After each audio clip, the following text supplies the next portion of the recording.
मनराज प्रतिष्ठानचे 343वे मोफत आरोग्य शिबिर कुर्ल्यातील कुर्ला पोलीस ठाणे अंतर्गत कैलासवासी वीर राजू जाधव पोलीस चौकी बीट क्रमांक 3 येथे आयोजित करण्यात आले। या आरोग्य शिबिरामध्ये एकूण 128 गरजू नागरिकांची मोफत आरोग्य तपासणी करून त्यांना औषधांचे वाटप करण्यात आले। 14 वरिष्ठ नागरिकांची नेत्रचिकित्सा करून त्यांना विनामूल्य चष्मेही देण्यात आले।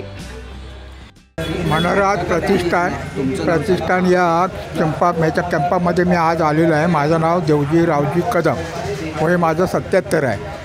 मला पायाचा त्रास होता, त्याच्यावर गोळ्या बी दिल्या आहेत, फ्री दिलेल्या आहेत। त्याचप्रमाणे चष्मासुद्धा माझी तपासणी करून मला चष्मासुद्धा मला फ्री दिलेला आहे। असे कॅम्प झोपडपट्टीमध्ये लावायला गरजेचे आहे, कारण झोपडपट्टी लोक सहसा बाहेर येत नाही, म्हातारे माणसं माझ्यासारखे, याबद्दल आवश्यक आहे। मेडिकल कॅम्प असं आहे का चांगलं काम होऊन राहिलं। मी इथे आलो, चष्मा दिला, मला औषध दिलं, तो हमको दवा गोली मिली, तपास के चश्मा मिला, बहुत अच्छा खुश हो गए।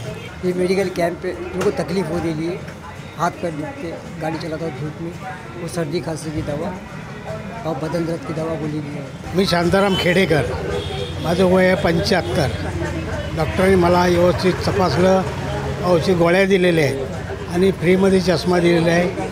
हे चांगलं आहे। डॉक्टरांचा व्यवहार अगदी उत्तम आहे, ते तपासतात आणि गोळ्या देतात। या आरोग्य शिबिरामध्ये मनराज प्रतिष्ठानचे विश्वस्त मनोज राजा नाथानी, अनिल दिवटे, डॉक्टर सौम्या अवस्थी, विद्या जयस्वाल तसेच परिसरातील नागरिक मोठ्या संख्येने उपस्थित होते। यासारख्या अन्य बातम्या बघण्यासाठी तुम्ही आमच्या चॅनलला लाईक करा, शेअर करा, सबस्क्राईब करा। धन्यवाद।